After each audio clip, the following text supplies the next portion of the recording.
Muy buenas tardes a todos, a todas. Les damos la bienvenida desde este espacio del Instituto de Estudios Judiciales al segundo encuentro de este ciclo sobre el avance tecnológico y su impacto en el derecho.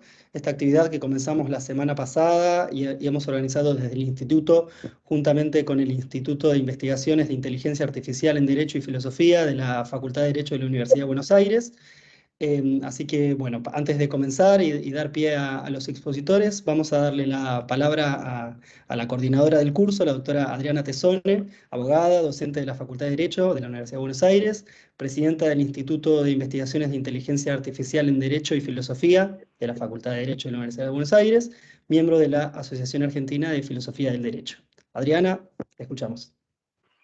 Bueno, muchísimas gracias Camilo, muchísimas gracias a todos por estar acá en este encuentro.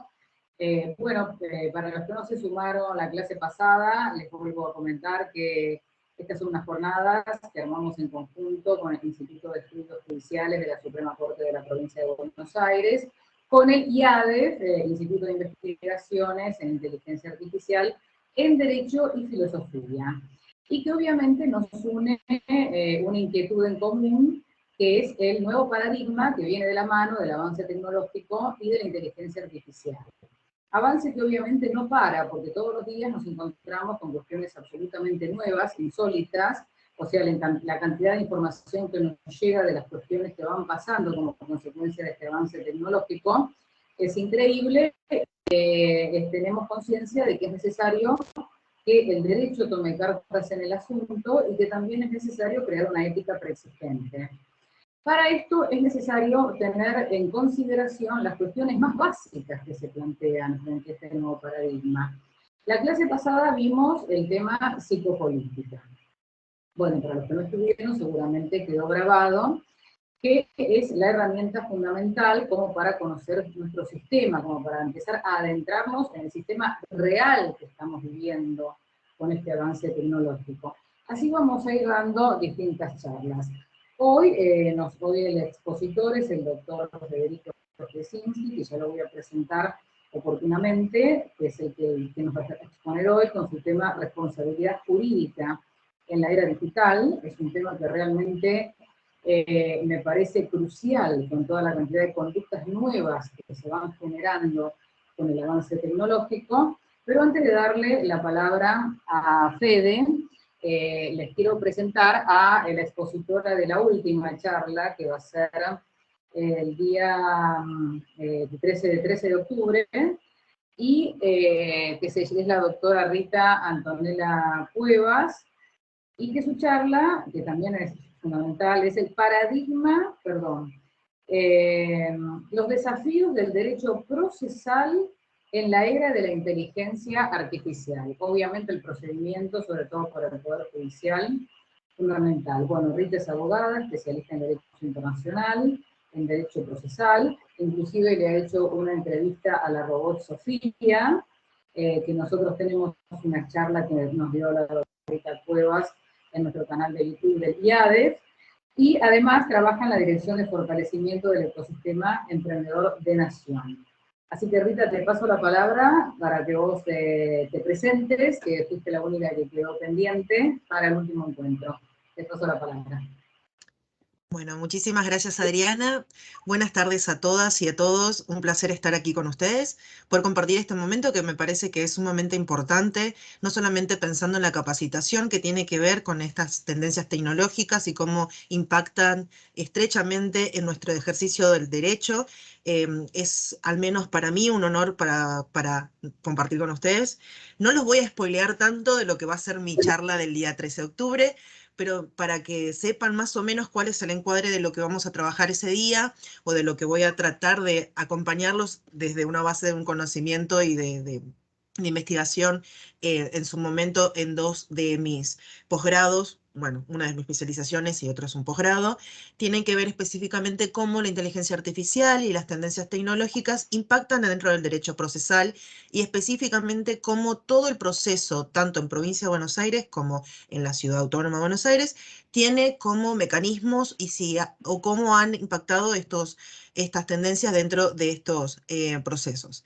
Particularmente, al menos como para tener una mirada más holística y saliendo un poquito también del derecho, es pensar cómo eso tiene gravedad o tiene implicancias dentro de la forma en la que nuestros legisladores posteriormente van a legislar nuestros derechos procesales. Me parece que por ahí es un abordaje un poco más integral, tiene una mirada mucho más concentrada en poder lidiar con los mecanismos y las herramientas que estamos disponiendo hoy, que obviamente, como dijo Adriana, todo y constantemente están evolucionando, así que nosotros vamos como muy buenos detrás de esos aprendizajes y tratando de mermar nuestras reticencias con la tecnología y poder implementarlas lo más sabiamente. Así que bueno, me parece que ese es como un pequeño brief para la charla que va a ser el día 13 de octubre, así que esperamos o espero que puedan compartirla y que también salgamos aprendiendo un montón de cosas de ese encuentro. Así que muchas gracias, Adriana. Muchísimas gracias, Rita. Sí, fundamental, ¿no? Pensar un poco la posición nuestra es pensar en el avance tecnológico para beneficio del ser humano, ¿no? O sea, no tener una mirada distópica, ni nada que se le parezca. Y ahora sí ya le voy a presentar al doctor Federico Krzesinski, quien va a dar el tema responsabilidad jurídica en la era digital. Doctor Krzesinski es abogado, docente de la Facultad de Derecho de la UBA, está haciendo su tesis de maestría en Filosofía del Derecho y trabaja en la Defensoría General de la Nación. Bueno, Federico, te paso la palabra y bueno, ya te dejo la exposición en tus manos.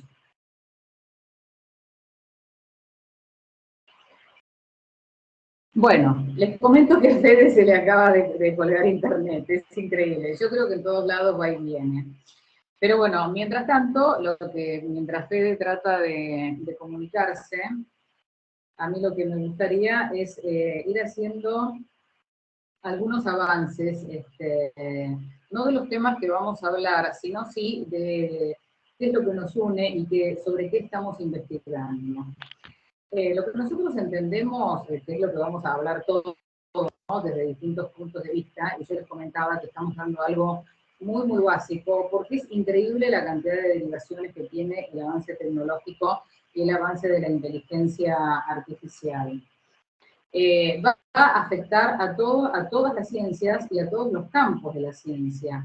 O sea, que el derecho se va a ver afectado, no solamente en el derecho procesal, se va a ver afectado absolutamente en todos los ámbitos. Para los que ejercen la profesión, me imagino que ya todos deben conocer que ahora se manda todo online y en PDF.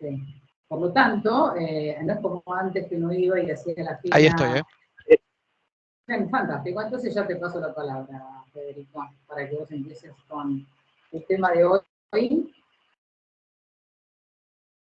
que sí creo estamos vinculados tal vez con la cuestión ética, que aunque parezca mentira, es fundamental. Ok, no, gracias, no sabía si tenía ahí la palabra. Bueno, ¿cómo andan? ¿Qué cosa, no? Empezar una charla sobre inteligencia artificial y no contar con internet. Es bien un tema bien latinoamericano, ¿no? Como decir, bueno, sí, super tecnología, 5G, vamos a llegar a un mundo hiperconectado, etcétera, etcétera. Pum, tenés que dar la charla, no tenés internet. Es algo que discutimos mucho, ¿no? Porque cada vez vamos hacia tecnologías más complejas y al mismo tiempo de repente no te funciona el Wi-Fi, sorry, estás desconectado de todo. Bueno, nada, esto como introducción. Bienvenidos a todos y todas. Antes que nada, muchas gracias, perdón por los problemas de conexión, pero bueno, es así como funciona el mundo, ¿no? Tenemos como dos velocidades diferentes. Por un lado, la velocidad de los avances tecnológicos y por otro lado, la velocidad de los servicios que recibimos, que muchas veces no van acorde. Y es gracioso porque causan estas cosas, ¿no? Bien, una de las cosas que siempre me gusta decir cuando doy clases o cuando expongo es, esto es un encuentro sobre filosofía y sobre filosofía del derecho específicamente. Básicamente son posturas que puede tener cada uno y una. Es una cuestión de respetar, en este sentido, las opiniones de todos y todas, así que siéntanse libres si quieren interrumpirme. Si no están de acuerdo con lo que estoy diciendo y de repente me dicen, che, mirá, tengo otra opinión, siempre se respeta. Bueno, en la casa también me están acompañando mis canes, así que tal vez pueden escuchar algún que otro ladrido. Bueno, nada, así que esto, en este sentido, más que bienvenidos y bienvenidas todos y todos, pueden interrumpirme cuando quieran. La idea es que tengamos libertad de expresión y que podamos justamente encontrar situaciones que tal vez no estemos de acuerdo, que tengamos otra visión, porque justamente la riqueza, ¿no? Del conocimiento consiste en la diversidad. Y no todos, si todos pensásemos lo mismo, qué terror, ¿no? Estaríamos muchísimo más complejos. Bien, esto me lleva a la primera pregunta. Yo hago muchas preguntas, si quieren responderlas, más que bienvenidos y bienvenidas, que tiene que ver con el lenguaje, ¿no? Porque hay algo que aprendí cursando la maestría específicamente, que es cuando las palabras tienen, cuanto mayor importancia tiene una palabra, menos definición concreta tiene, ¿no? Entonces, una de las preguntas que suelo hacer es ¿qué es el derecho? Porque generalmente lo que se vende en lo que es las concepciones hegemónicas del derecho, siempre se presentan dos cuestiones, ¿no? El derecho es la norma, o el derecho es algo que tiene un contenido mayor a la norma, que no es solamente la norma. Y imagínense si esto ya es un problema con el derecho, ni siquiera lo podemos hablar cuando hablamos de justicia, ¿no? Cuando hablamos de justicia podemos encontrar, yo creo que podemos hacer un río de descripciones y conceptos que hay sobre justicia, y todo esto... Bueno, entonces voy a seguir yo un poco. Lo que explicaba Federico, que nosotros somos un grupo plural, abierto y transdisciplinario. La pluralidad significa precisamente en que no tenemos una bajada de líneas, aceptamos las distintas posiciones. ¿Me escuchan? ¿No? Si querés probamos Bueno. un momentito así, cualquier cosa yo te interrumpo, ¿sí? Sí, avíseme porque me pasa algo raro, que es como que se me desconecta, pero los escucho a ustedes siguiendo hablando, pero ustedes no me escuchan a mí. Ahora estamos fluidos. Bien, Cualquier estoy cosa con te el interrumpo, 5.8, así que espero que funcione eso. Apenas se me corta, avíseme, che, no se te escucha, y ahí me fijo, si no me conecto de mi celular. Ahí hice sacar el video entrante, tal vez con eso ayude, y puse un booster de internet, a ver si ayuda un poco. Bueno. No sé por dónde me quedé, les pido disculpas. Nos quedamos en la parte de, ¿cómo se llama? Del lenguaje, ¿no? ¿O no sé yo escuchar eso? ¿Equipo? Sí, se escuchó. Sí, ahí está sintiendo Adriana con la cabeza, pero como no nos ves, sí. Yo no los tengo. Lo del lenguaje no Ok. se escuchó. Lo del lenguaje, repetir la parte del lenguaje. Hasta el Ok, lenguaje. retomo un poquito de ahí, les pido disculpas, pero bueno, Fiverr, todo lo personal Flow hoy, la verdad que no está siendo mi amigo. Cosa que es rara. Bien, no, lo que decía justamente lo que estamos hablando es el concepto del derecho, ¿no? No es un concepto único, sino que es un concepto que lo puede tener cada uno y cada una. Hay muchas escuelas de interpretación del qué significa el derecho, y también hay una lucha, ¿no? Por tomar el concepto hegemónico y poder ser el que dice, bueno, el derecho es, y que todo el mundo repita, ¿no? Generalmente lo que se repite en la Facu de la Universidad de Buenos Aires es que el derecho es la norma. Que responde en realidad a un tipo de pensamiento que está muy bien, que pertenece a Kelsen, pero nosotros, o por lo menos yo, no adhiero. Y pasa lo mismo con la justicia, ¿no? Entonces, lo que se deja ver en esto es justamente cómo cuanto más importantes son las palabras y cuanto más complejas son, menos definidas están. Tienen una textura muy abierta del lenguaje y permite, digamos, tener un concepto de lo que se llama multívoco, ¿no? Que tiene muchas definiciones, no hay definición única. Y son palabras importantes. Derecho, justicia, buen padre, mala madre. Son conceptos importantes porque terminan determinando justamente las condiciones existenciales de una persona. Sucede lo mismo muchas veces con lo que es la programación. La programación está escrita en un lenguaje, y como lenguaje no es neutro. Entonces, todo lo que es la transmisión de sesgos que podemos tener sobre el lenguaje, también se transmite muchas veces en lo que es la programación.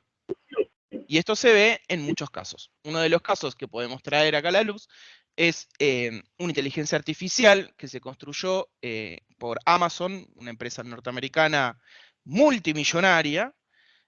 Y Amazon lo que desarrolló supuestamente es una inteligencia artificial, ahí por el 2015, si no me equivoco, una inteligencia artificial que era neutra, y el destino o el objetivo de esta inteligencia artificial consistía en contratar gente sin ningún tipo de sesgo, ¿no? Porque era una herramienta. Entonces, como herramienta, no tenía nada. Era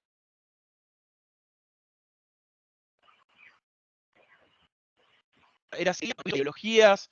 Bueno, esto se oculta un poco porque después salió a la luz, a través de un escándalo muy grande, que justamente este algoritmo de Amazon estaba preparado para ser sexista. Y es importante el uso de la palabra en lo que estoy diciendo, porque estaba preparado significa de que fue codificado.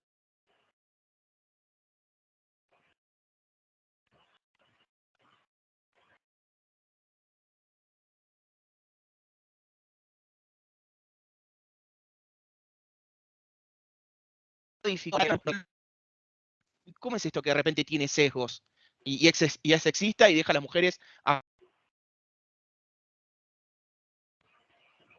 Federico, te estamos perdiendo de nuevo. Pensamos que habíamos ganado esta batalla. La pelea, la lucha contra Terminator va a ser porque se va a quedar sin wifi.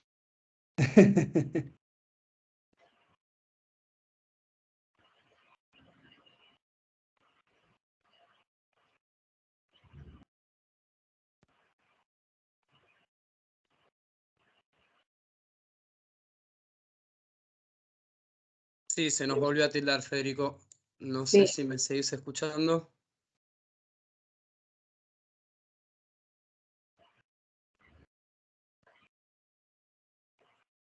Sí, acá Manuel Larrondo dice que nos están boicoteando y yo estoy de acuerdo, creo que nos están boicoteando. Yo creo que sí. Nos están saboteando la charla de Fede, porque Fede te quedaste colgado. Poneme acá si vos nos escuchás a nosotros o no.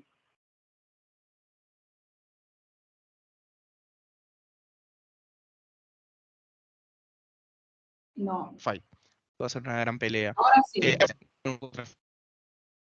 ¿Ahí va? Ahora sí. Bueno. Bien. Sí, a personal internet no le gusta lo que estoy diciendo. Justamente, y bueno, me va a servir, se escucha, ¿no? ¿Sí? Bien. ¿En qué nos habíamos quedado? ¿Se me escucha? Te escuchamos, sí. Okay. Estábamos en con el tema de Amazon, ¿no? Con Amazon, el programa sexista. El programa sexista de Amazon que justamente dejó a muchas personas sin trabajo y especialmente dejó a muchas mujeres sin trabajo. Y acá tiene que haber una responsabilidad. O sea, y esto no, lo que decimos, bueno, Internet no nos quiere dejar que demos esta clase, porque es una clase muy revolucionaria, ¿no? Y conectándolo un poco con lo que habíamos hablado antes, es justamente como pensar esta transferencia de responsabilidad y de ser y de conducta a tal vez cosas que no necesariamente son los... Se corta, Fede. Decime si me escuchás.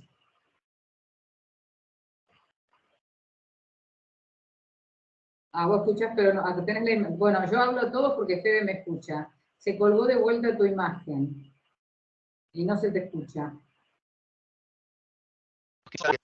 Ahora sí. ¿Ahí va? Ahí va. Sí, no sé qué está pasando, porque además tengo el medidor acá de internet y me tira cada tanto que tiene pérdidas, pero de pico. Bueno, lo voy a tener acá al lado. Sí, Pero el sí, mío sí. me hizo lo mismo. Estaba por ahí arriba, después abajo. Anda, Sí, acá no. no. Yo tengo un programa que me mide cómo viene la latencia. Por ahora viene bien. Tengo, sí, en 4K, así que va bien. Pero bueno, la cuestión del internet, ¿no? Bueno, lo que venía hablando es decir, bueno, hay un problema con el lenguaje, justamente que tiene que ver con que nosotros a veces hacemos transferencias lingüísticas y cometemos algunos errores que tal vez no nos damos cuenta porque es en el charlar mismo, ¿no? Decimos, bueno, la inteligencia artificial no permitió que mujeres entren al trabajo en Amazon. Y acá hay una pregunta muy importante, que es, ¿fue la inteligencia artificial la que no lo permitió? ¿O la inteligencia artificial es simplemente una herramienta y hay una persona humana o humano detrás que justamente programó esto para que no lo permita? A modo de introducción, lo que le quería mostrar es cómo, por un lado, el lenguaje a veces es engañoso y que nos pasa a nosotros que hacemos transferencias, lo que se denominaría transferencias fáusticas, ¿no? Darle como una corporeidad y un ser que tal vez es simplemente una herramienta. Y detrás de esta herramienta, justamente lo que tenemos es un sesgo de un ser humano, de un hombre, de una mujer o de un equipo. Y más o menos la charla va por ahí. Vamos a estar trabajando por ahí. Entonces, hay una de las cuestiones más importantes, ¿no? que me gustaría resaltar, que es cuál es una de las cualidades ontológicas o ónticas, ¿no? Cuál es una de las cualidades del ser, del derecho. ¿Cuándo podemos decir que estamos hablando de sujetos de derecho? ¿Cuál es una de las cualidades más importantes del sujeto de derecho? Y esto es la libertad. La libertad es importantísima. La libertad es importantísima en toda nuestra vida, ¿no? Porque por un lado estamos arrojados y arrojadas y obligados y obligadas a tener que tomar una decisión, ¿no? Lamentablemente tenemos que decidir y esto nos genera mucha angustia y de esta angustia sale nuestra libertad, ¿no? De hecho, hay una metáfora muy linda, medio catastrófica, pero es muy linda, que es ¿por qué sentimos vértigo cuando estamos ante un risco? Porque podemos saltar a ese risco. Y ahí viene el vértigo, ¿no? La posibilidad, porque si no fuese posible, no sentiríamos vértigo y digo, bueno, listo, ya está, sigo derecho, todo bien. Pero nosotros podemos saltar. Nosotros y nosotras, perdón. Bien. Entonces, es muy importante la libertad, porque la libertad va a determinar justamente la responsabilidad. Conectándolo un poco con lo que veníamos charlando anteriormente, el algoritmo, la inteligencia artificial que fue creada por Amazon, no tenía libertad, no era libre. Entonces no podemos encontrar un sujeto de derecho en esa inteligencia artificial, es un objeto, es una herramienta más, de la misma manera que es una herramienta, un destornillador, con muchísima más complejidad, con muchísima más inteligencia, sin lugar a dudas. Pero me parece que la inteligencia no es condicionante para dejar entrar a la subjetividad jurídica. De la misma manera que sucede hoy en día con los derechos de los animales no humanos, que hablan sobre, digamos, que hay...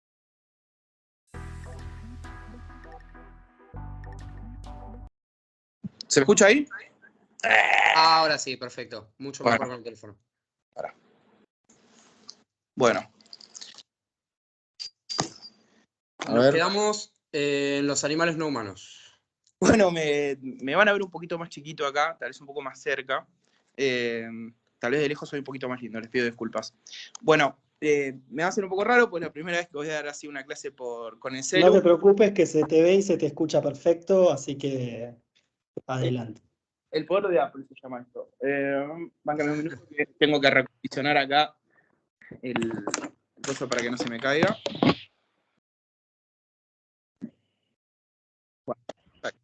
Bueno, vamos a hacer así como un poco más dinámico, lo voy a tener con la mano esto para que no se me caiga.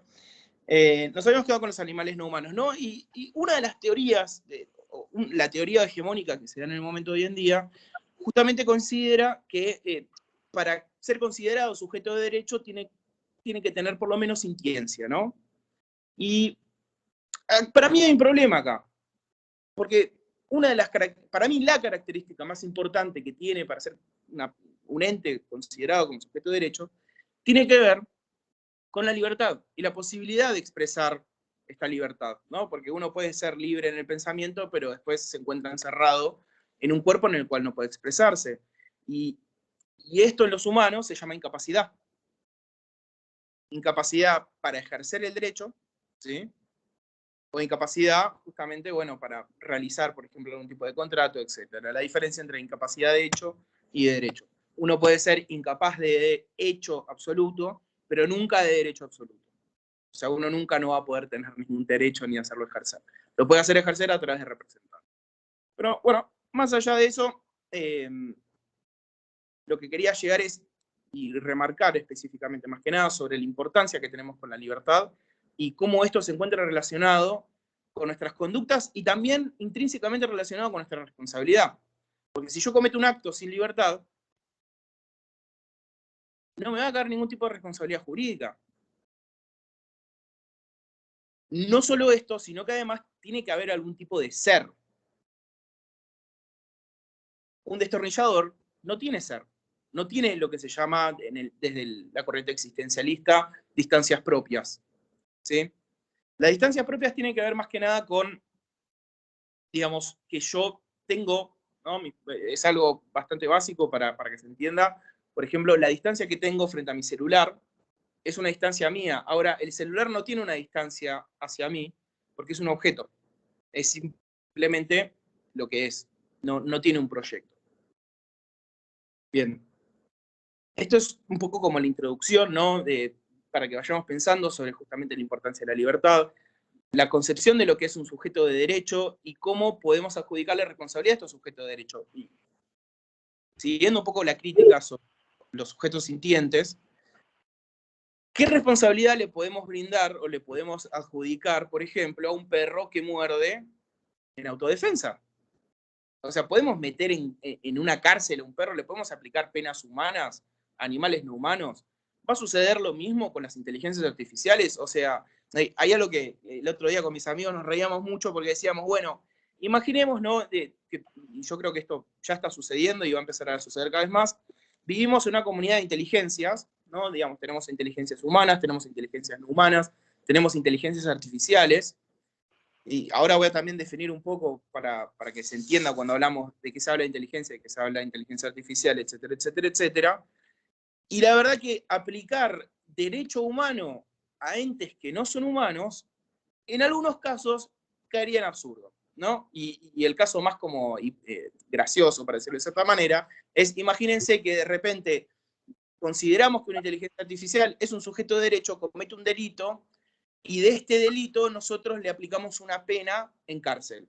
Entonces, ¿qué haríamos? Tiraríamos el hardware, ¿no? El chip o la placa de video, de lo que sea, lo tiraríamos adentro de una celda y cerraríamos la celda. No tiene ningún sentido, no se puede pensar así. Se puede llegar a pensar así, pero no tendría sentido ni siquiera la aplicación de la pena con lo que se está diciendo. Entonces, con estas nuevas tecnologías, con estas nuevas inteligencias, con esta apertura que estamos teniendo frente a lo que se va a llamar la desantroposeción del derecho, nos exige pensar nuevas categorías de seres y nuevas categorías de responsabilidades y nuevas categorías de derechos, en ese sentido.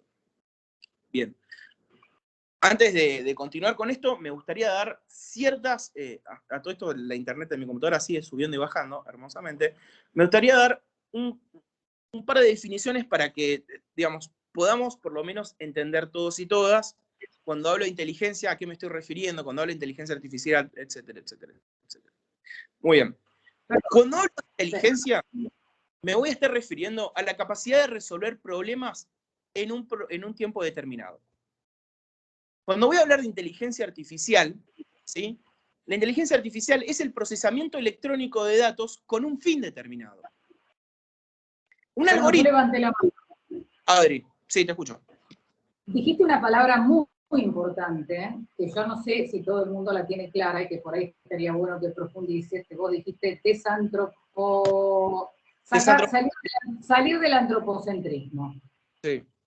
A mí me parece que ahí tendrías que explicar bien a qué nos referimos, porque no sé si todos saben bien a qué uno se refiere cuando habla de salirse del antropocentrismo.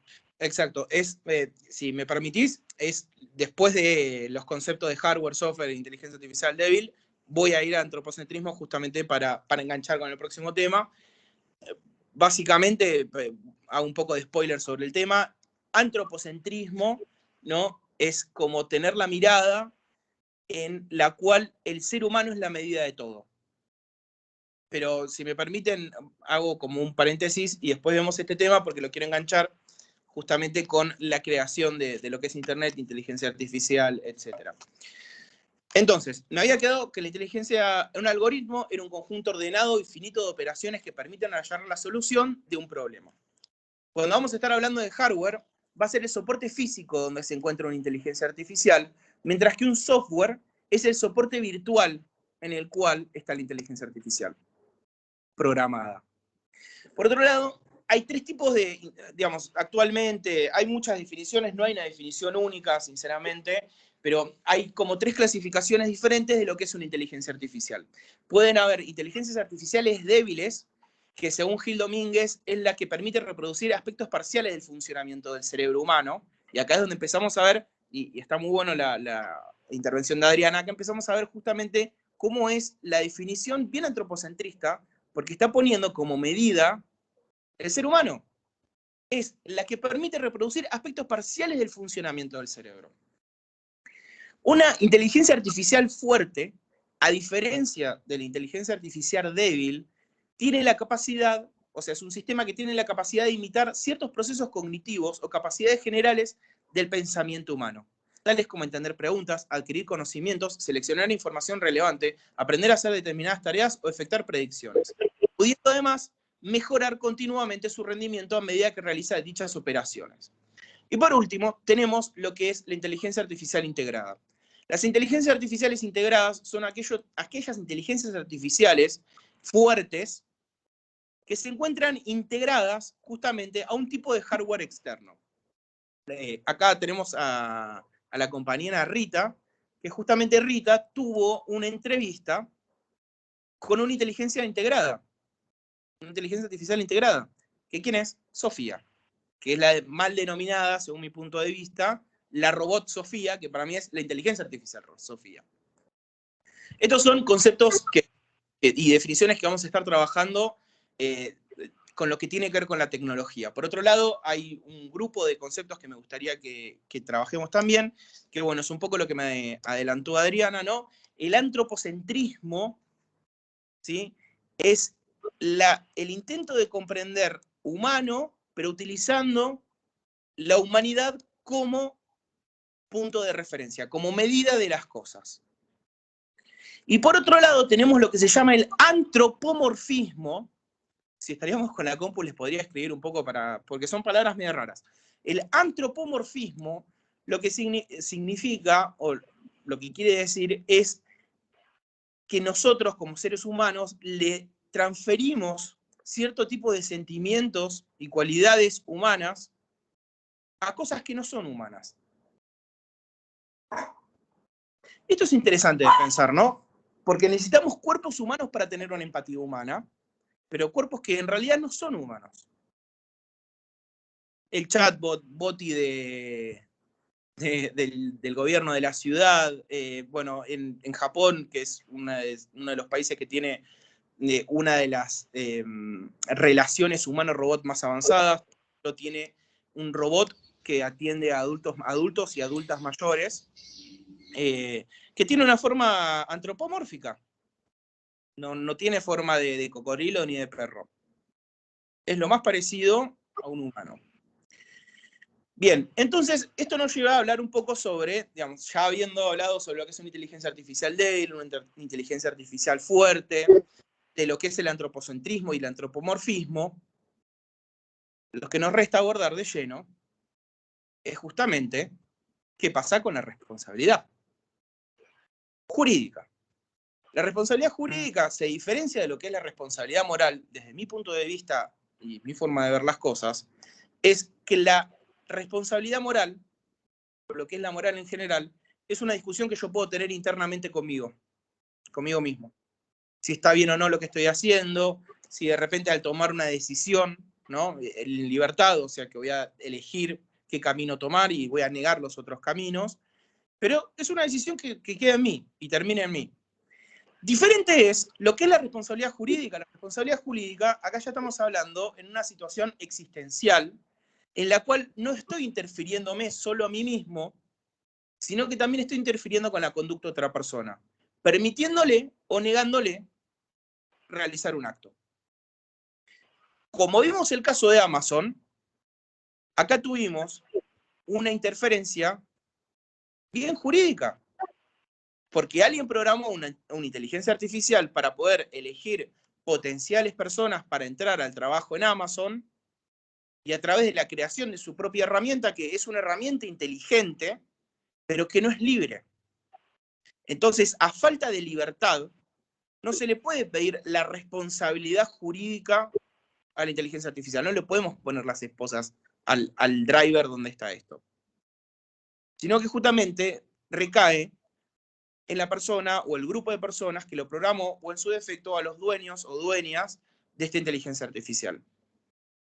A lo que me lleva a un concepto más que es algo que es una hibridación conceptual entre lo que llama Byung-Chul Han, un autor que nosotros trabajamos mucho, de hecho que es el autor en el cual se basó Adriana su conferencia anterior, que él habla sobre fantasmas electrónicos. Yo lo mezclo un poco con otro concepto, sobre una serie que se llama Ghost in the Shell, y lo que yo traigo acá, ¿no?, es un concepto que me lo invento así como híbrido, que se llama fantasmas de libertad, ¿no?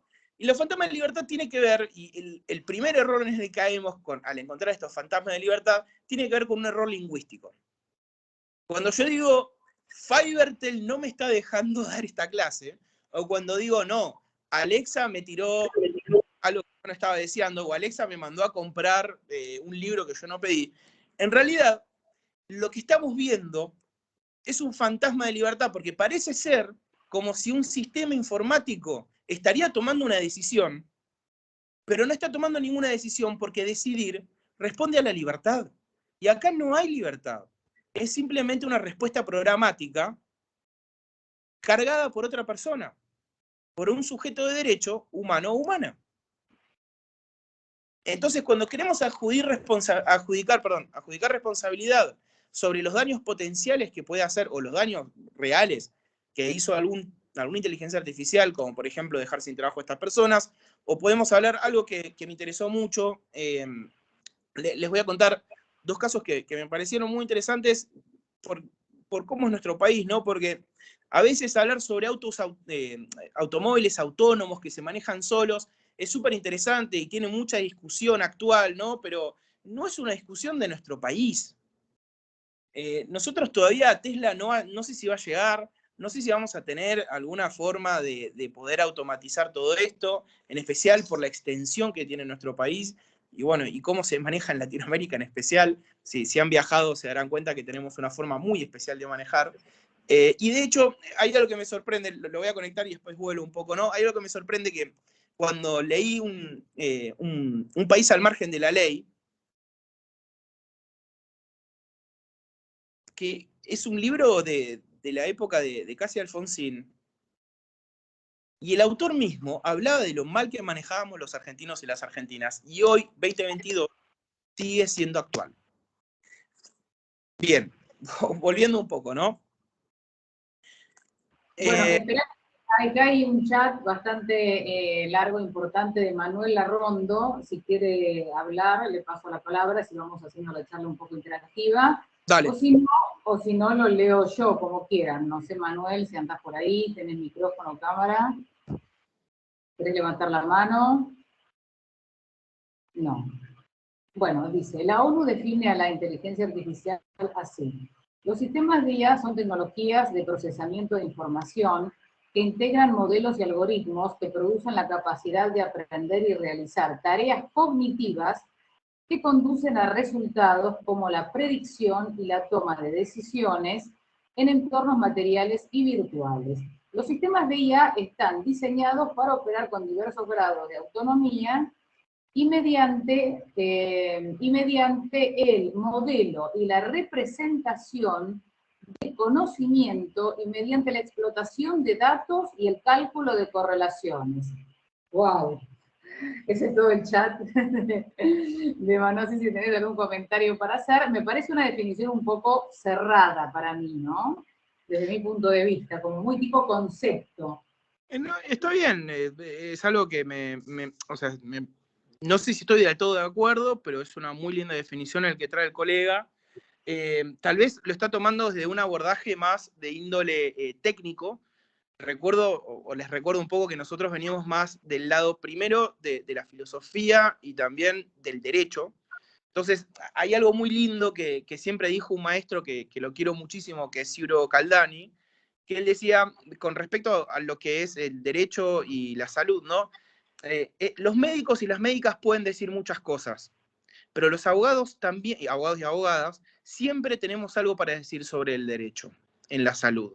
Y acá pasa lo mismo. Tal vez los programadores y las programadoras pueden tener sus propios conceptos que son muy respetados, y de hecho la gran mayoría los sacamos de esto para justamente cuestionarnos desde la filosofía y desde el derecho estos conceptos. Y nosotros lo que justamente estamos tratando de decir es, ¿qué tenemos que decir o qué tenemos para decir los abogados y las abogadas respecto a la tecnología? Es un concepto bien cerrado, pero es un concepto que no permite, el que trae el colega, que es muy bueno, no permite la permeabilidad de la interpretación, y es muy lindo esto también. Pero a veces la no permeabilidad, como decía Adriana, o lo calificaba de cerrado a veces, lo que no nos permite es tal vez abrir el juego y decir, bueno, a ver, estoy muy de acuerdo que los objetivos de inteligencia artificial tienen que ver con poder predecir conductas, de repente armar un perfil de usuario, ¿no? Y decir, bueno, este usuario va a querer consumir más productos agroecológicos, entonces vamos a recomendarle más productos agroecológicos. Con esto no hay ningún problema. Lo que se quería, o lo que quería traer acá justamente es sobre la cuestión de ¿a quién vamos a responsabilizar? ¿Quién va a ser responsable por los daños que generen estas inteligencias artificiales? Porque por un lado, vemos que las inteligencias artificiales, en general, cada vez van adquiriendo mayor y mayor poder sobre los datos con los que se maneja. Y al mismo tiempo nosotros vamos delegando, los seres humanos, vamos delegando cada vez más responsabilidad a inteligencias nuevas. Entonces, y en este sentido, es muy claro el ejemplo de lo que es la bomba de hidrógeno, ¿no? Lo que fue la bomba atómica, que es algo que siempre hablamos también en el grupo, ¿no? A ver, la fisión nuclear, ¿sí?, puede dar como resultado la energía atómica o puede dar resultado una bomba atómica. Ahora, ¿quién les dan este destino a esta herramienta? Somos nosotros. Nosotros y nosotras, ¿no? Todos y todas. Entonces, la culpa no es de la herramienta, sino quién la usa. Acá sucede lo mismo. El único tema que tenemos, y no solo único porque también trae muchísima complejidad, es que la bomba atómica es una bomba. Y una usina nuclear es una usina, y si no la prende nadie no funciona. Lo que sucede con la inteligencia artificial es que justamente tiene inteligencia. Y tiene una capacidad cada vez más autónoma de generar sus propias conclusiones. Lo que es, cuando yo creo que todos y todas tienen acceso al material, yo les dejé un texto muy, muy lindo de Ben Goertzel, que habla justamente sobre lo que es la inteligencia artificial general, ¿sí?, o la inteligencia general artificial.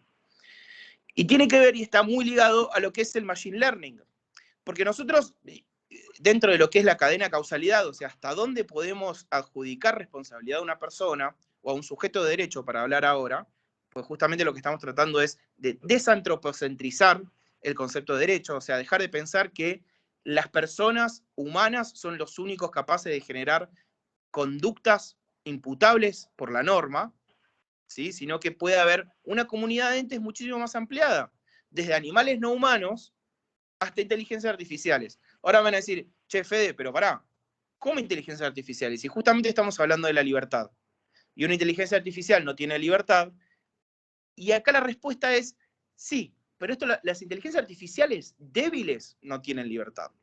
Lo que es el machine learning y todo lo que es lo que hablaba, ¿no?, de la inteligencia general artificial, lo que se plantea es que la propia inteligencia empieza a tener sus propias conclusiones y estas conclusiones se vuelven a presentar como premisas para nuevos hechos, para las nuevas situaciones que se le presentan, ¿no?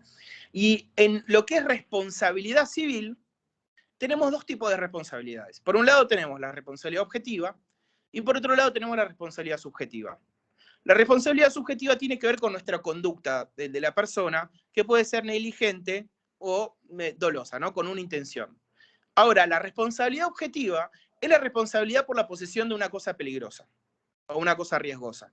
Por ejemplo, si yo choco un automóvil, ¿sí?, mi responsabilidad subjetiva va a ser por la negligencia de haber, no sé, conducido a mayor velocidad, y mi responsabilidad objetiva recae sobre el daño que puede hacer mi automóvil, porque yo soy propietario de él.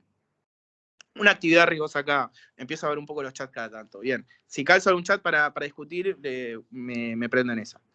Bien, el problema es que un automóvil no es inteligente, pero cada vez estamos interactuando con cosas que son inteligentes.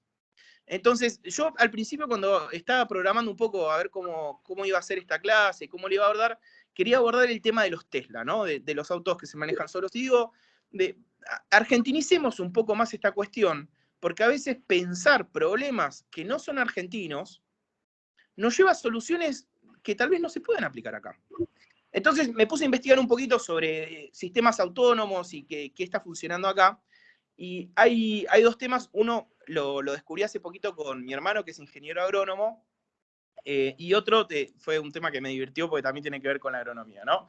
Entonces, mi hermano me contaba, por ejemplo, que a través de la utilización de tecnología, de inteligencia artificial y de búsqueda de datos, etcétera, etcétera, etcétera, en Argentina se pudo erradicar la mosca que come carne y deja sus huevos adentro de la carne, ¿no? Que pudre la carne podrida.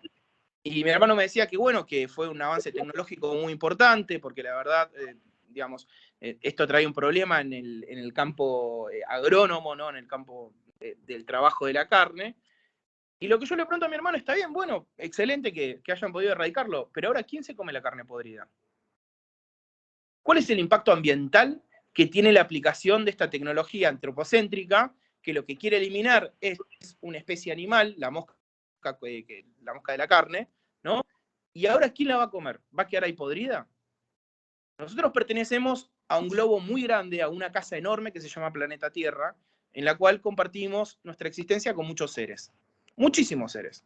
Por un lado tenemos seres orgánicos y por otro lado, desde mi postura, tenemos seres también que son inorgánicos. ¿Qué significa esto? Que también tenemos seres que pueden manifestar algún grado de libertad a través de lo que veníamos hablando de lo que es el machine learning o la inteligencia artificial general. Nosotros podemos programar una inteligencia artificial, pero si tiene incorporado el machine learning, lo que va a hacer luego, las conclusiones que se suman como premisas y toma alguna decisión a partir de estas premisas nuevas, hasta cierta manera se desprende de nuestra libertad y nuestra cadena de causalidad. Porque yo no puedo decidir, por ejemplo, y acá traigo el segundo ejemplo, este año, veía así, mientras estaba viendo noticias, etcétera, vi una propaganda que me llamó la atención y que seguramente Internet o la red, no vamos a cometer este error lingüístico, el Internet ya sabía lo que yo estaba buscando. Me salió una propaganda de que estaba llegando en Argentina el primer sistema automático de cosecha y riego. Bueno, en realidad riego ya existe, pero de cosecha, ¿no? Entonces te mostraban los grandes camiones automatizados totalmente, que iban cosechando, ¿no? De manzanas, mandarinas, soja, más que nada. Y yo lo hablaba, ¿no? Con mi hermano sobre este tema y le digo, bueno, está bien. Primero los clásicos problemas que tienen de ética los autos autónomos, ¿no? Si tienen que pisar a alguien, a quién pisan, todo lo que se llama el dilema del tren, ¿no? Tiene que tomar una decisión, tiene que, digamos, inherentemente no puede elegir otra cosa, tiene que pisar a una señora adulta mayor o a un menor. Bueno, ¿a quién pisa? ¿Quién toma esta decisión? ¿Es una decisión que vamos a programar? ¿O es una decisión que le vamos a dejar a la libertad de la interpretación de la máquina? Y si esta máquina toma la decisión por sí misma, hay que ver si es una decisión libre. Y si es una decisión libre, acá estamos frente a un problema. Porque acá ya empezamos a hablar sobre responsabilidad jurídica de entes que no son humanos. Entonces, ¿qué vamos a hacer? ¿Vamos a castigar, o sea, vamos a meter a este tractor en una cárcel? No tiene mucho sentido. ¿No? Me parece. Algunos tal vez, o alguno o alguna, tal vez me diga, sí, metámonos en la cárcel y tipo penas duras a máquinas. Sí, sí y no. O sea, me parece que aplicar conceptos humanos a entes no humanos nos va a llevar a cometer un gran error.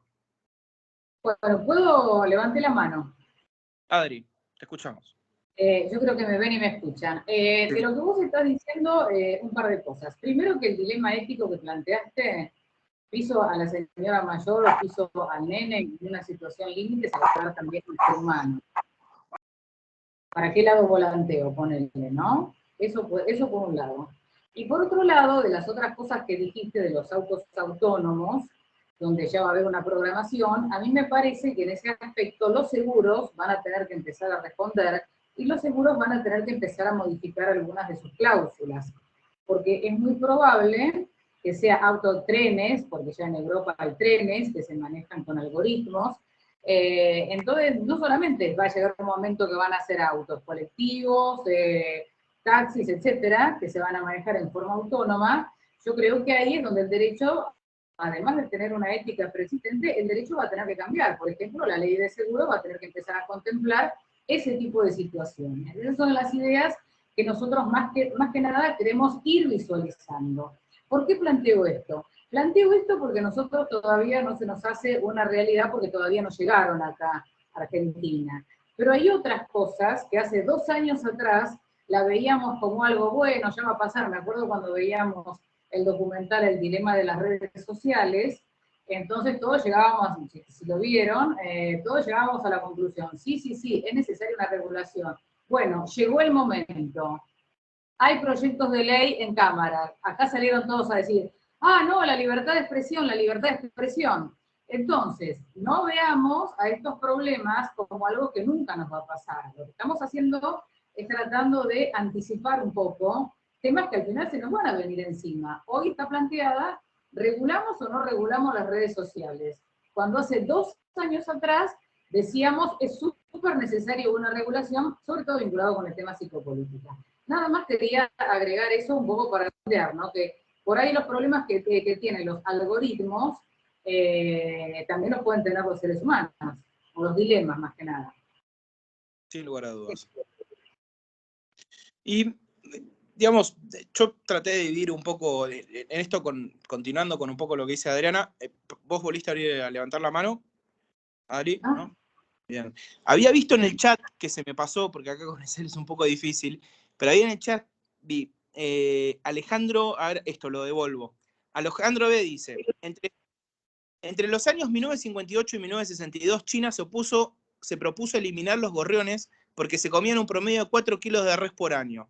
El problema fue que sin los gorriones se disparó el número de insectos y plagas que acabaron con mucho mayor cantidad de cosechas. Puede fallar, exacto, es el mismo caso con el caso de la mosca. Y después, este es el comentario que quería traer acá a colación, es, Volvo hace años ya declaró formalmente que se hace cargo de seguro por fallas en su sistema de conducción autónoma. Tienen que ver justamente con esto. La responsabilidad objetiva, en lo que son, y también lo que dice Adriana es muy interesante, ¿no? Lo de los seguros, cómo vamos a tener que cambiar las cláusulas. La responsabilidad objetiva, en cierta manera, en lo que es la autonomía de los sistemas, va a tener una fuerte modificación. Porque ya vamos a estar hablando de sistemas inteligentes que tienen que tomar y tienen que tener algún tipo de responsabilidad. Ahora, ¿es el sistema inteligente responsable o los que lo fabrican? Por otro lado, ¿no? Y también es algo que yo planteo medio loco en clase porque me gusta discutir con mis alumnos y alumnas, es, bueno, ¿y también podemos responsabilizar de repente al Estado?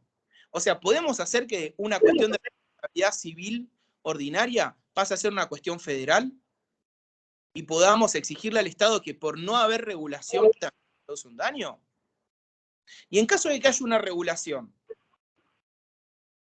y el sistema no está actualizado, ¿de quién es la responsabilidad? ¿Del consumidor que no actualizó el sistema? ¿De la empresa de que no mandó a actualizar el sistema? ¿O también vamos a responsabilizar al Estado? O sea, ¿hasta dónde va a llegar la cadena de responsabilidad jurídica frente a los nuevos objetos que son inteligentes? Y plantean y ponen en jaque al sistema clásico. Porque el sistema clásico, jurídico, cuando va a referirse a la nociología de los objetos jurídicos, ¿no? A qué se entiende y qué elementos hay, el derecho o las normas son muy claras. O hay objetos o hay sujetos. Y los sujetos jurídicos son solo humanos. Y los objetos jurídicos son las cosas que no son humanos. Y humanas, perdón. Me parece que esta concepción está quedando un poco antigua. Porque hay terceras o cuartas categorías que están en el medio de que no necesariamente son humanos o humanas ni cosas. Por ejemplo, los animales no humanos. por ejemplo, algunas inteligencias artificiales que de repente tengan rasgos de libertad. No quiero spoilear tal vez un poco lo que va a explicar la doctora Rita, que además es muy rico, pero, por ejemplo, la robot Sofía, o lo que en realidad yo llamo la inteligencia artificial Sofía, tiene, esto dicho por también, lo van a encontrar en el texto que les mandé de Ben Goertzel, ella tiene lo que se llama un chatbot, ¿no? Y dentro del chatbot de ella tiene 3 tipos de categorías de chat. Tiene un chat que ya es precargado, tiene un chat que si no está cargado la respuesta la puede buscar online, y si no está online puede buscar estocásticamente cualquier tipo de respuesta en cualquier red. Entonces, lo que yo me pregunto acá es, Fede, acabas de decir que Sofía puede buscar. O sea, ¿quién busca la respuesta y quién elige la respuesta? En estos casos no está programado, porque el chatbot lo que tiene es algo que ya está programado. Entonces yo le digo, hola Sofía, ¿cómo estás? Y Sofía me responde, bien. Y toda esa conversación ya está hecha. Pero ¿qué ocurre cuando Sofía de repente no tiene una respuesta precargada y la tiene que buscar? ¿Quién determina estos rangos de búsqueda? ¿Qué pasa si Sofía con esta respuesta genera un daño? ¿Quién va a ser responsable? ¿Vamos a decir que solo Sofía va a ser responsable de esto? ¿O también le vamos a adjudicar la responsabilidad a quienes lo crearon? Me parece que... Bueno, yo levanté... Dale, Adri, perdón. Me veo muy poquito... Voy a poner un ejemplo más sencillo que el de Sofía, a ver si hay libertad o hay aprendizaje, porque me parece que el punto está entre los algoritmos aprenden o los algoritmos son libres. Bueno, todos deben conocer ustedes al robot que limpia el piso, ¿no? El redondito, que no tiene forma de humanoide. El Rumba. Que ya llegó acá en Argentina, está, por eso les cuento algo, les pongo un ejemplo, digamos, más de la vida cotidiana, que a lo mejor seguramente muchos de ustedes lo tienen. El robot, cuando lo ponen en el primer día en la casa, pasa por encima de todo, ¿no? Se choca con las patas, si hay algo en el piso le pasa por encima. La segunda vez, ya el robot va esquivando obstáculos. Entonces, ¿ahí qué digo? Te pregunto, Fede. ¿El robot aprendió que por ahí no tiene que pasar porque ya detecta que ahí hay algo, o el robot tiene la libertad? Estoy hablando de una forma muy básica de algoritmo, no una forma tan, digamos, elaborada como puede ser la de la robot Sofía, pero nos vamos a encontrar con este tipo de naturaleza de algoritmos, ¿no? Y me parece que en esa diferenciación va a ser necesario empezar a crear nuevas categorías de sujetos. A ver, al robot que me limpia el piso, supongamos que me saca el polvo de la alfombra, y entonces va a esquivar una pata, pero alrededor de la pata queda sin limpiar. El robot tiene la culpa de que ahí no quedó bien limpio, supongamos. ¿Y cómo es la cosa? ¿Tiene la culpa? ¿Es responsable el robot o el robot aprendió? Esa es la pregunta. Eso es una pregunta muy linda y tiene que ver con una de las cuestiones, una de las últimas cosas que estuve investigando. Y voy a responder la pregunta con otra pregunta, que igual la voy a desarrollar, no voy a ser tan mala persona dejarlo con otra pregunta, y bueno, seguimos con el tema, que ¿es lo mismo tener memoria que tener libertad? Sin lugar a dudas, para que haya libertad es necesario de que haya un mínimo de memoria. No creo que la memoria sea libertad.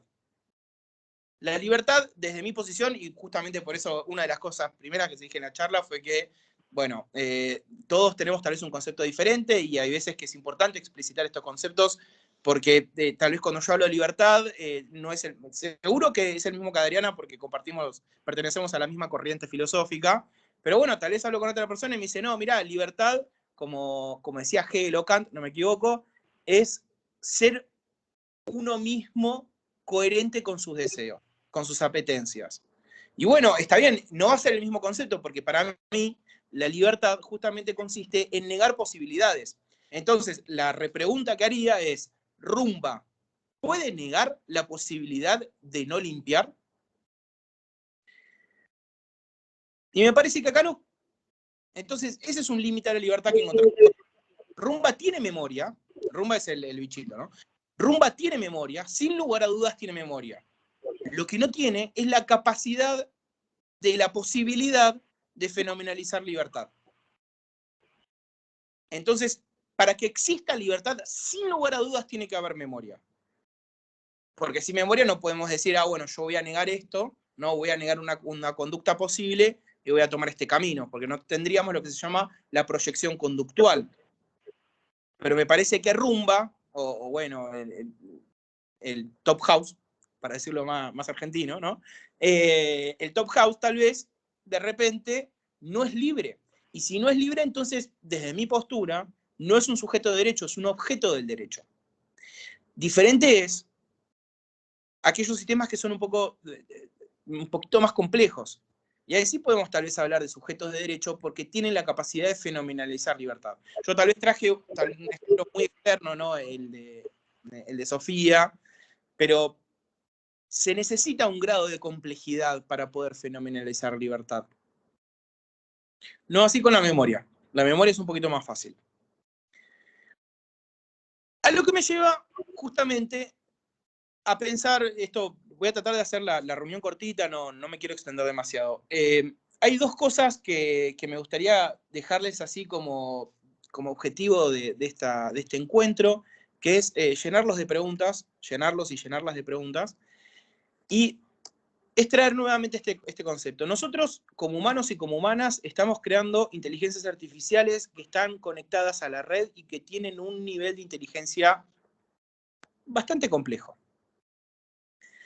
Nosotros estamos creando estas inteligencias desde un punto de vista antropocéntrico y todas las definiciones que acabo de dar, cuando ustedes vieron sobre inteligencia artificial, siempre hablábamos de las capacidades del cerebro humano.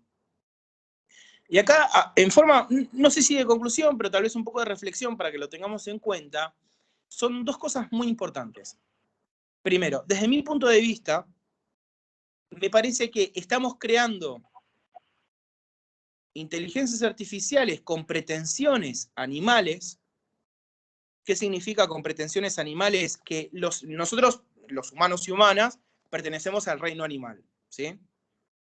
¿Qué significa que pertenezcamos al reino animal? Significa que tenemos una característica muy importante, que es que mi cuerpo y mi ser, o mi cuerpo y mi espíritu, es uno. Si a mí me cortás la cabeza, Federico deja de existir como Federico. Paso a ser un cuerpo, paso a ser un objeto más. No sucede así con el mundo vegetal y el mundo fungi. Si yo a un árbol le corto una rama, el árbol sigue creciendo. En este sentido, lo que empecé a observar y lo que me empezó a llamar un poco la atención, y también, digamos, viendo mucho arte con estas cosas, ¿no? Películas, etcétera, etcétera, etcétera, me parece que nosotros estamos teniendo pretensiones animales, o sea, estamos tratando de crear un cuerpo con una mente, cuando en realidad lo que se está creando con la inteligencia artificial conectada a la red, ¿sí? Lo que se llama el IoT, o el Internet de las Cosas, ¿no? Estamos creando seres o objetos que tienen más que ver con el reino vegetal. Si yo, por ejemplo, vamos a tocar el tema de Rumba, ¿no? O Top House. Si yo a Rumba, de repente, la desconecto de la red, la inteligencia de Rumba no muere, sino que el cuerpo que presenta la Rumba que está en la casa de Adriana deja de funcionar, pero Rumba en sí no desaparece. Diferente situación sería si Rumba tendría una identidad animal. Porque si yo a Rumba, no sé, le corto el internet o le corto su conexión, Rumba tendría que morir. Pero no muere. Sucede lo mismo con todas las aplicaciones que tenemos en nuestro celular. Si yo me desinstalo Instagram no va a dejar de existir. Va a seguir existiendo. Entonces, en este sentido, me parece que las inteligencias artificiales que se encuentran conectadas a alguna red tienen una identidad más parecida a lo que es el reino vegetal y fungi. Y esto me parece que es algo que tenemos que tener en cuenta. Porque sobre el reino vegetal y fungi hay mucho conocimiento, pero también hay mucho desconocimiento. Y hay algo que es muy importante y que me resulta muy interesante también, que es lo que se llama, en el reino fungi, la red micelar. La red micelar es el Internet de las plantas y de los hongos. Yo hace ya unos años, había viajado a Federación Entre Ríos, donde tienen termas muy, muy lindas, y en Federación mismo, más allá de las termas, en Federación mismo hay un parque nacional, y en ese parque nacional hay un lugarcito que se llama el Cementerio de Árboles. Y, bueno, no sé si saben, pero en Federación se ejerce la industria de la madera, y justamente el Cementerio de Árboles es un lugar donde están todos los árboles cortados que fueron cosechados en su momento para poder ser papel o otros tipos de madera. Y lo que había observado es que en ese cementerio de árboles, que se veían las raíces, vos veías, y si tienen la oportunidad de ir a Entre Ríos, la verdad que es una experiencia que es muy loca, porque ahí es donde ves cómo funciona la internet de las plantas. Y lo que me sorprendía es que se veían cómo algunas raíces eran una sola raíz, pero que se estaban conectadas a dos árboles diferentes.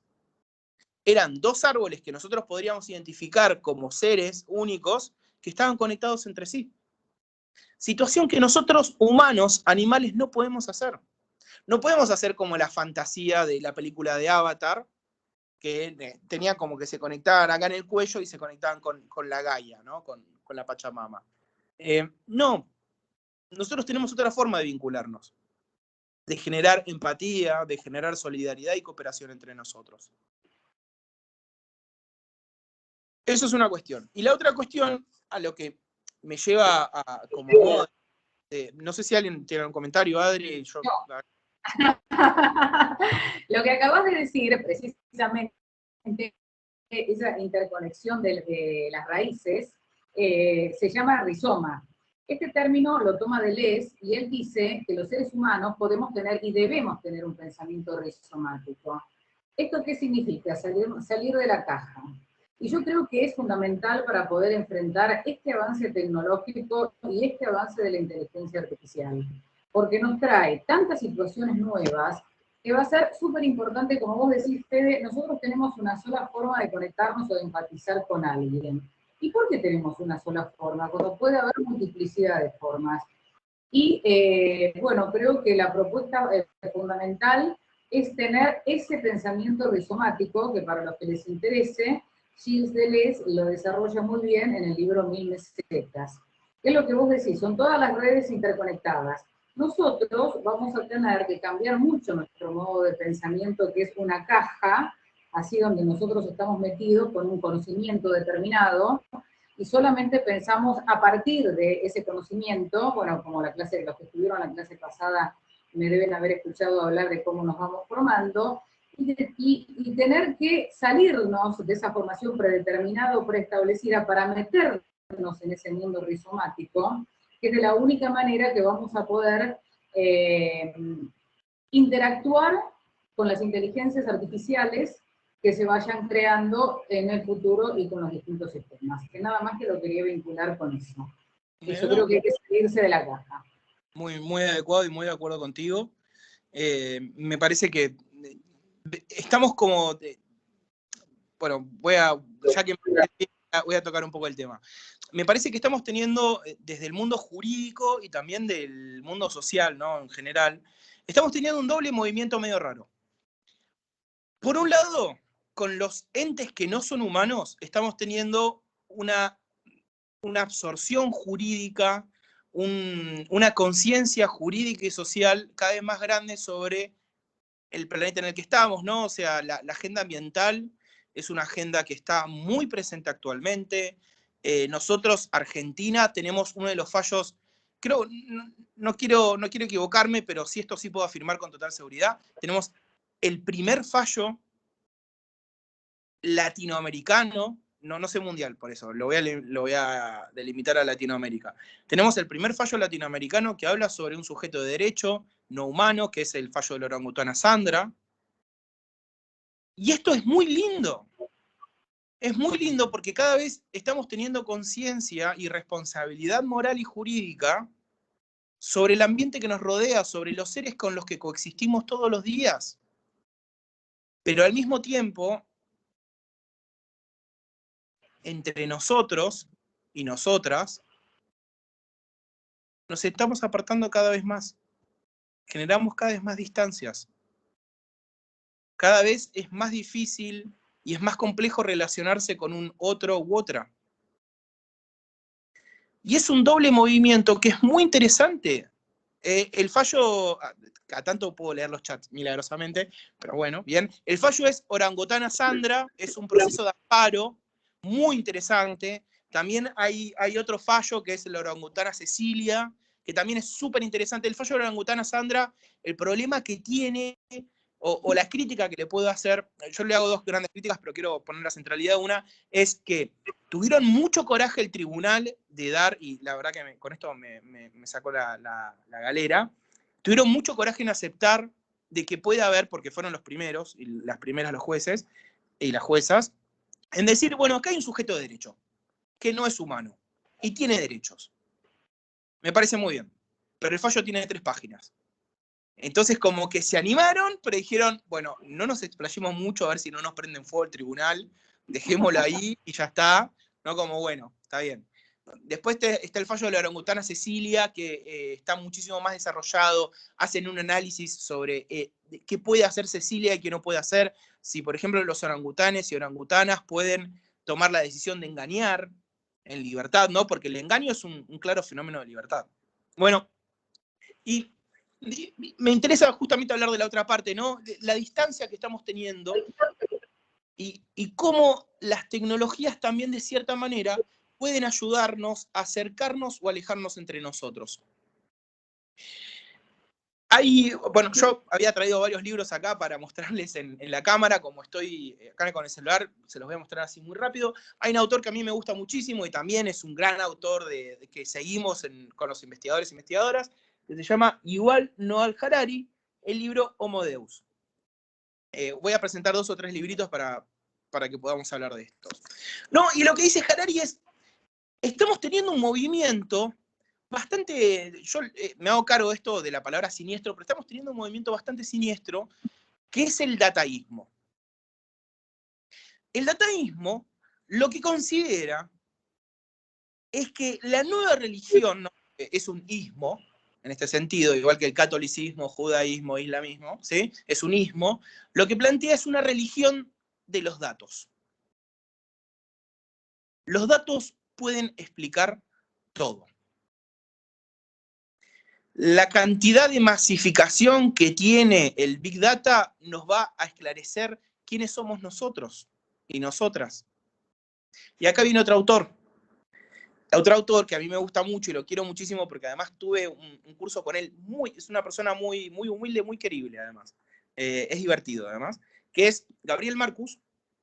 Él tiene un libro que se llama Yo no soy mi cerebro, y lo que viene a plantear es la misma situación. O sea, tenemos un movimiento muy dataísta, donde tenemos pensado de que, por un lado, los datos nos pueden explicar todas las realidades, y por otro lado, tenemos lo que se llama el neurocentrismo. El neurocentrismo tiende a pensar de que mi ser y yo soy solo mi cerebro. Y el resto es una cuestión accesoria. O sea, mi estómago, mis papilas gustativas, son solo accesorios de mi ser, que mi ser se encuentra en este cerebro. Y él le responde y dice, yo no soy solo mi cerebro. Hay una cuestión espiritual que tenemos, y hay veces que la gente me dice espiritual, no me estoy refiriendo a un espíritu así como el espíritu de la Navidad que viene de afuera, no. Es lo que no es mi cuerpo y termino siendo yo, ¿no? Mis pensamientos, mi forma de relacionarme, mi forma de repente sentir un chocolate y decir, bueno, ¿cómo estoy sintiendo este chocolate? No es solamente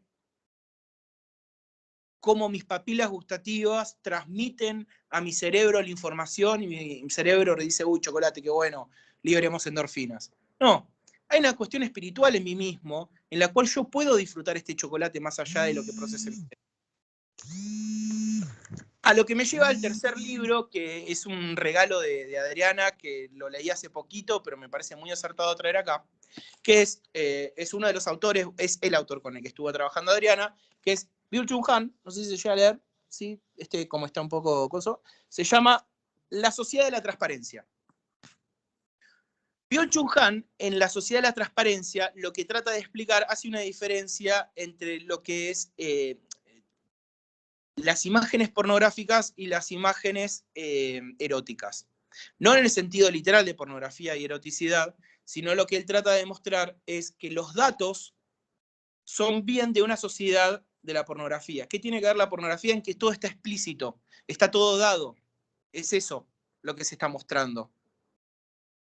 En cambio, el erotismo lo que tiende a hacer es, el erotismo es bien del siglo pasado, ¿no? Esta cuestión de la ocultación, de querer dar un mensaje, pero no mostrar el mensaje explícito. No ser un mensaje pornográfico, sino ser un mensaje erótico. Y lo que él dice con esto es que en la sociedad de la transparencia, en la sociedad de la imagen pornográfica, lo que nosotros tratamos de pensar es que más información nos va a llevar a mejor comprensión. Y esto no es así. Byung-Chul Han dice, ¿no? Esto no es así. Más información no significa mejor conocimiento. Y por otro lado, conectando lo que es el dataísmo y el neurocentrismo, los datos no explican nada. Los datos, son informaciones pornográficas. Es algo que está pelado. Al dato, lo que le falta es una narración. Le falta la erotización de esa imagen pornográfica. ¿Y qué tiene que ver? Tiene la imagen pornográfica no como el dato, ¿no? ¿Y qué tiene que ver? Que nosotros le tenemos que imprimir un relato a ese dato.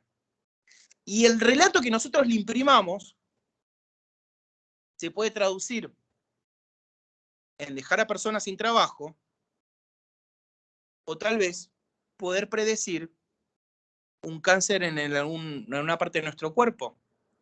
Heidegger, cuando habla sobre la técnica, una de las preocupaciones principales de Heidegger es que de repente se convierta todo el mundo técnico. ¿Y cuál es el problema de lo técnico? Que lo técnico, lo que le falta, según Heidegger en Ser en Tiempo y en algún que otro libro más, falta la comprensión. Y lo que nos pasa es que en esta sociedad de la transparencia, lo que se exige es información, pero no interpretación de esta información. Y esto nos lleva a la desinformación, a lo que son las fake news, a interpretar cosas que tal vez no pertenecen a nuestro campo de comprensión. No porque no podamos comprenderlo porque es divino, wow, desde mi posición no hay nada divino, sino porque tal vez todavía no llegamos al alcance de la evolución de nuestro pensamiento, de nuestra comprensión sobre los datos que nos están arrojando. Tratar de comprender la cantidad de datos que puede analizar una inteligencia artificial no es humano. La inteligencia artificial en este sentido nos supera en la comprensión. Ahora, que nos supere en la comprensión, ¿significa que es mejor? No.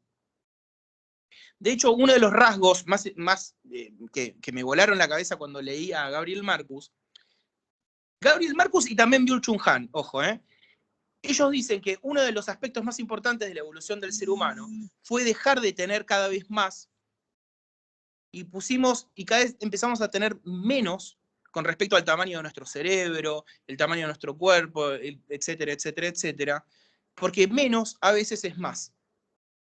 Entonces vivimos en una sociedad en la que igual estamos exigiendo todo el tiempo transparencias,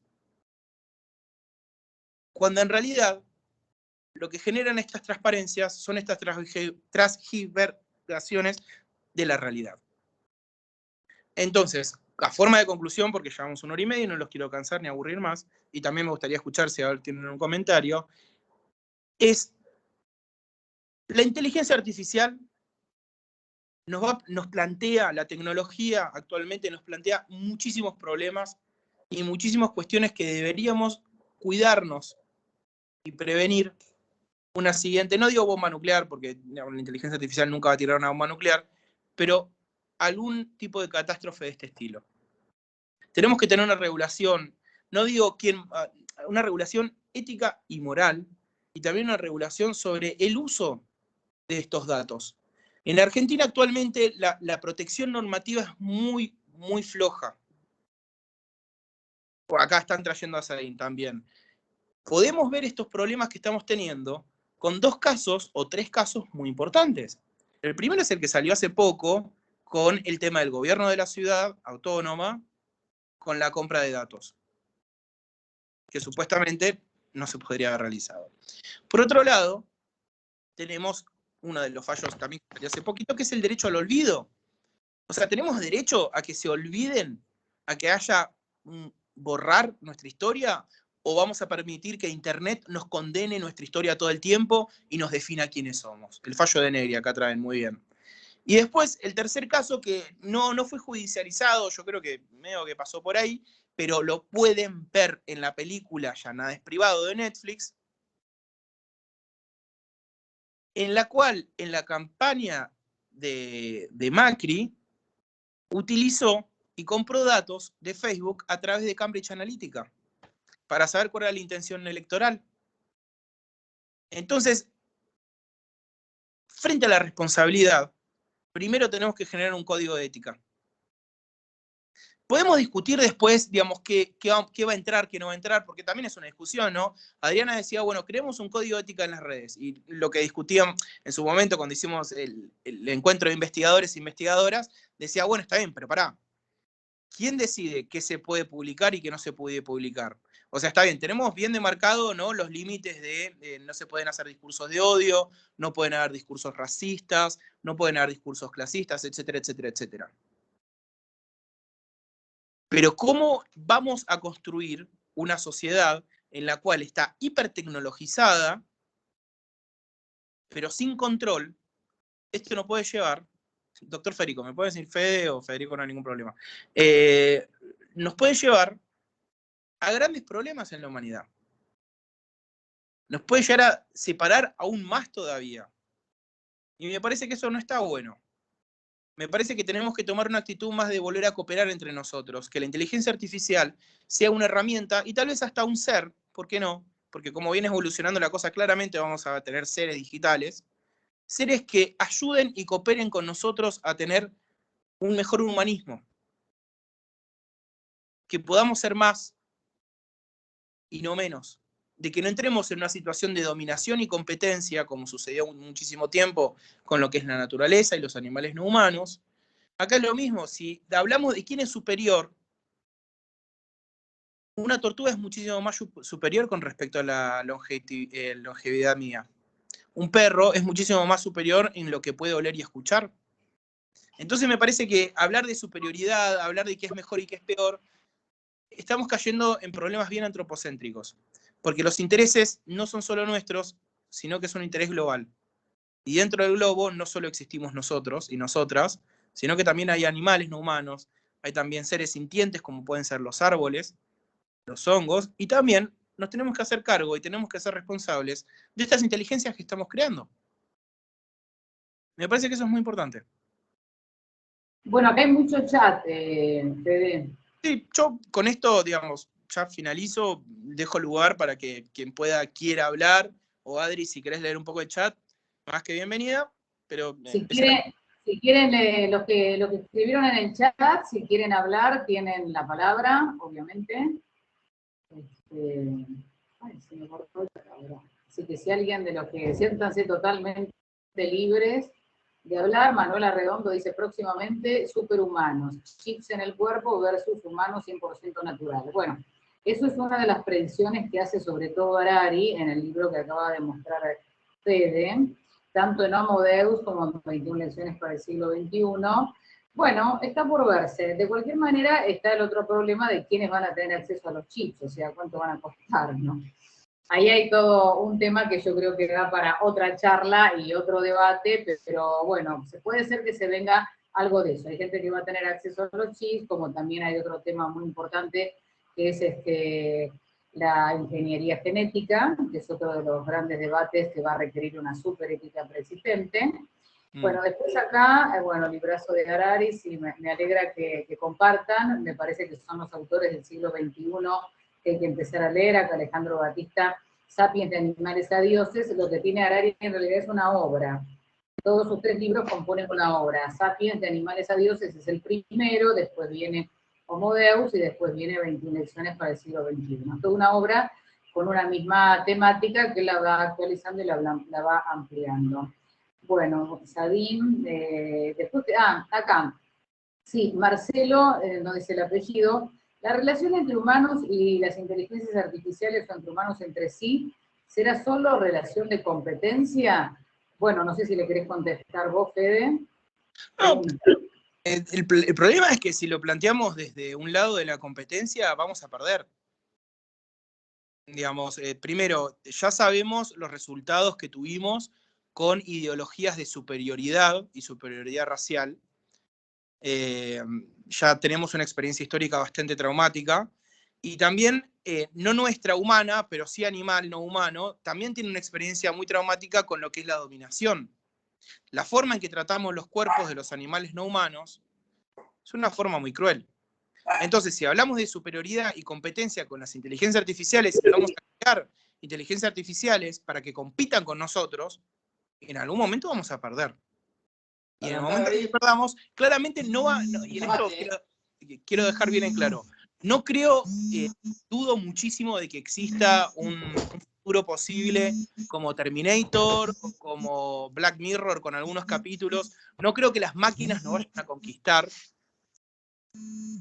Pero si nosotros de repente le damos más poder en el sentido de cada vez confiamos más en las máquinas y no confiamos entre nosotros, vamos a tener un quiebre muy grande y muy fuerte como humanos y humanas.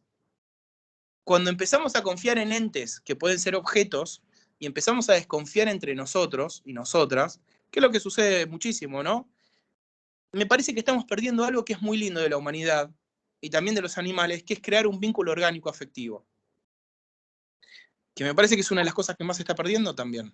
Y de eso es de lo que habla muchísimo también Han, ¿no? Esperen que voy a encender mi cámara. Han habla muchísimo de eso, ¿no? Que cómo habitamos la red en un lugar y se van perdiendo los vínculos, ¿no?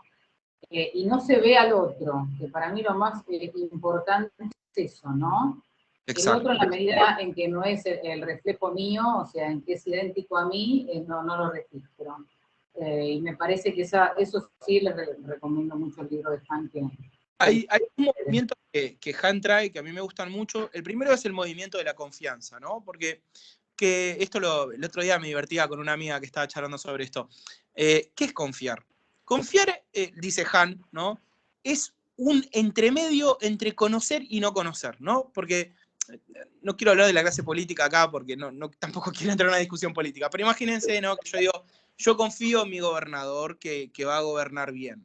Bueno, esta confianza es un arrojarse sobre el otro, hacia el otro o la otra, y decir, no tengo conocimiento acabado de qué vas a hacer. Yo sé que vas a hacer cosas. Y confío en que las vas a hacer. Entonces, la confianza tiene este grado, ¿no? de desconocimiento. El desconocimiento es algo que termina siendo bastante lindo, porque es el desconocimiento en el cual yo te delego la responsabilidad, en la cual vos vas a hacer las cosas bien. Y sobre mí caerá, ¿no? O la otra persona recaerá la responsabilidad de decir, bueno, ¿cumplo con tu confianza o no? Me parece que, y esto es el segundo concepto, ¿no? Lo que trae Byung-Chul Han tiene que ver justamente en que vivimos la sociedad transparente, lo que permite es el control, tanto de arriba para abajo como de abajo para arriba. Y si tenemos un control constante, por ejemplo, si querés conocer a alguien, ¿no? En plan de tener una cita o algo, te dice, bueno, dame tu Instagram, dame tu Facebook. Como si la información fuesen a brindarles algún tipo de seguridad, de la cual ya sabemos que las redes no tienen esa seguridad. Entonces, en una sociedad transparente donde se busca el control absoluto y no la confianza, estamos perdiendo algo muy lindo, humano, que es la cooperación. Acá también, no sé si Adri querés leer un comentario más, ahí leí lo de la letra chica que tenemos para meter ahí. Con el tema de la letra chica... Bueno, dale. Sí, no, lo que pongo es que lamentablemente me tengo que ir a la facultad, así que me despido de todos. Excelente, Fede. Muchísimas, pero muchísimas gracias. Muy buena exposición, muchísimas gracias a todos por estar. Y yo los dejo con Federico, que va a cerrar la charla porque yo me tengo que ir. Besos a todos. Chao, Adri, gracias por todo. Chao, gracias. Bueno,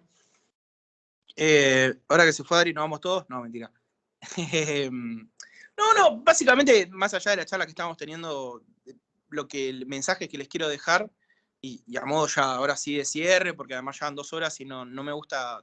Generalmente doy 3 horas de clase o 4, pero no, esto no es una clase, sino que es una charla entre todos. No sé si alguien quiere comentar algo, pueden abrir sus micrófonos, no hay ningún problema. Si no, voy dándole el cierre para que estemos más tranquilos. ¿Qué es lo que hablamos? Cada vez estamos conviviendo con objetos que tienen inteligencias. Estas inteligencias, en algún momento, desde mi postura personal, van a tener libertad de expresarse, y esto nos va a llevar, de expresarse en el sentido de que libertad de conductas, ¿no? Van a tener conductas que tal vez no nos podemos adjudicar a su creador o creadora o equipo de creadores, sino que va a ser propio. Entonces también tenemos que pensar nuevas categorías de sujetos de derecho que no necesariamente tengan que ser humanos o humanas. Entonces, si hay nuevas categorías de sujeto de derecho, también hay que pensar en nuevas categorías de responsabilidad. Al mismo tiempo, tenemos un doble movimiento, tenemos un movimiento de cooperación, de absorber las nuevas relaciones que teníamos con los animales no humanos, con el ambiente, con la naturaleza entendida como un todo, más allá de que yo no estoy de acuerdo con esta concepción, vamos a simplificarlo, la naturaleza comprendida como un todo, y al mismo tiempo, entre humanos y humanas, nos estamos separando. Y nos estamos cada vez desconfiando más de los otros y las otras. Y esto también impacta en el derecho. Porque si desconfiamos cada vez más de nosotros, vamos a empezar a confiar cada vez más en las máquinas. Y las máquinas, lo que tienen, y esto lo van a ver seguramente con Rita, ¿sí? Las máquinas nos dan datos pornográficos, no eróticos. Son datos que no tienen un relato. Y muchas veces estos datos tienen que ser interpretados por alguien que entienda cuáles son los datos que está arrojando. Tenemos que generar un relato. El relato siempre va a caer a cargo nuestro. La comprensión de los datos que tiran siempre va a estar a cargo nuestro. Y esto lo dice Heidegger siempre. Lo que está detrás de la técnica es la comprensión de esa técnica. Después, también en conclusión, si quiero traer, podemos hablar Pablo, me parece que tenés prendido el mic y escucha el celu. Sí, lo podemos ver al compañero. Ahí está. Gracias, Cami. Me perdí un poquito, siempre me pasa, a veces me distraigo, pero básicamente lo que le quiero decir es esto: volvamos a confiar entre nosotros, no generemos una distancia en la cual terminemos confiando y casándonos como lo vimos en la clase pasada. No, o sea, está bien, el que se quiera casar con una inteligencia artificial, con un robot, se respeta muchísimo, pero tratemos de volver a armar nuestros lazos. Tratemos de volver a generar un lazo de confianza entre nosotros y que la tecnología sea algo que nos pueda ayudar a crecer como seres humanos y que no sea algo que nos termine devastando, que nos termine apartando entre todos nosotros. Vivimos en una gran casa que se llama Planeta Tierra, que hay que cuidar, hay que amar. La Pacha es muy linda además. Vivimos en un país donde tenemos una biodiversidad hermosa, tenemos una geografía hermosa y también tenemos gente muy hermosa. Porque amigos y amigas como argentinos que tengo son muy pocos. Yo soy una persona que viajó mucho y tiene muchos amigos de muchos países y les puedo decir que el tipo de relación nuestra es rara. Pero es importante que mantengamos este tipo de relaciones y podamos fomentarlo un poquito más, que el otro no se nos presente como un enemigo o como un enigma, sino alguien que nos pueda ayudar.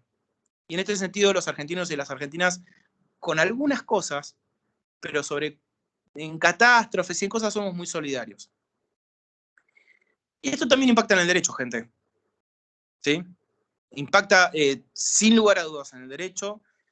Yo traté de usar el eje de la responsabilidad como un poco para hablar de un pivot, ¿no? Sobre los temas de la libertad, sobre los temas de la inteligencia, bueno, también vimos un poco la diferencia entre memoria y libertad, sobre el dataísmo, y reitero, yo no creo que sea solo mi cerebro. Yo soy algo más que mi cerebro. Yo tengo una fuente espiritual que no es un espíritu que está allá afuera, de que voy a agarrar y me voy a encontrar con otro, sino que es algo que no es solo procesamiento de datos. Bueno, eso es todo. Intentando cerrar dentro de la hora y media con todos los cortes. Perdón por todo el tema de internet que tuve.